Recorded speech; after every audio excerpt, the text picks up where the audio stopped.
Hello, how are you? Today I brought a wonderful recipe for you who want to lose weight. For you who want to consume fewer carbohydrates, you're going to love this treat. It's perfect for your afternoon snack.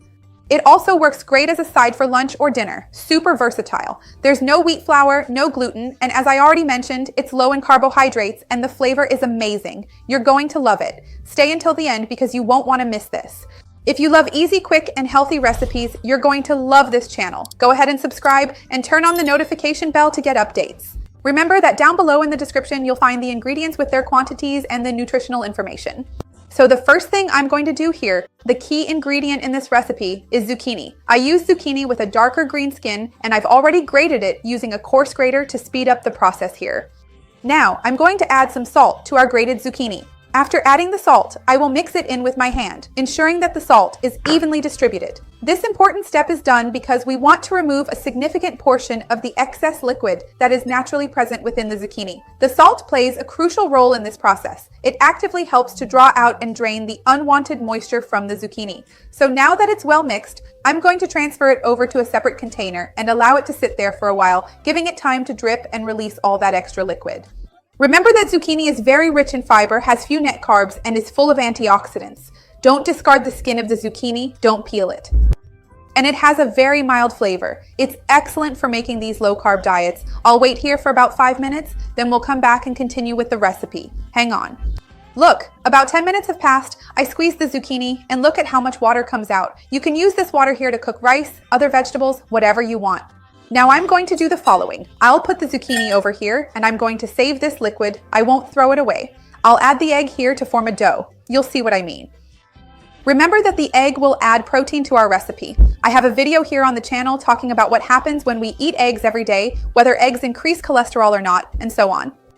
This here is dried chives, but if you want to use fresh ones, you can add those too. And I'm going to add a bit of black pepper. Of course, I won't add any salt because the zucchini already had plenty of salt. Let me mix it with this here because I think it will be easier. Let me gently combine everything here and then I'll add my grated cheese. I'm using mozzarella, but you can use whichever cheese you prefer. If you use a cheese that melts well, like mozzarella, the texture will turn out even better. So I suggest you use it. It's better than Parmesan or a drier cheese. Here, a softer cheese works better. It's well mixed. And now, to get the consistency I want for our dough, I'm going to add the coconut flour, but I'll add it little by little, not all at once, because you know how coconut flour is. Coconut flour is that remarkable flour that truly seems magical. It's incredibly super rich in dietary fiber, has very few net carbohydrates, doesn't taste at all like coconut, and consistently gives an absolutely amazing texture to a wide variety of recipes. You'll see, I use 2 tablespoons and just look at the consistency it's already giving our dough. So I'm mixing it well here, and I'm going to add 1 more spoonful because I want it thicker. The amount of coconut flour you use depends on how much water you removed from the zucchini. In my case, it's going to be 3 spoonfuls. If you don't do that step of removing the water from the zucchini, you'll need to use more flour. If you're not on a low-carb diet and don't have coconut flour, you can use oat flour. No problem at all. Just remember that it will add more carbohydrates, but it's still healthy.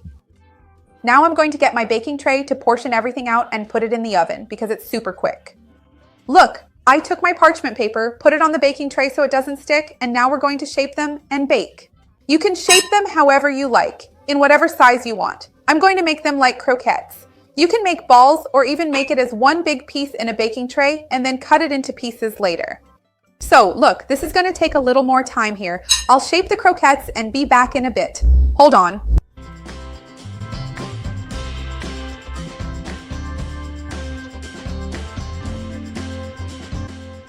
About 15 minutes. If you want them more golden, just leave them in a bit longer. I'll show you what they look like inside. Make this at home. You're going to love it. Look at this. It's amazing. Remember, you can change up the recipe by using different seasonings. Do you have any ideas for different seasonings? I'd love to see your comment. Remember to like the video. It really helps me out. And share it with anyone who might enjoy it or who needs it. Let's spread this chain of kindness together. That's what I want for this channel. Let's give it a try.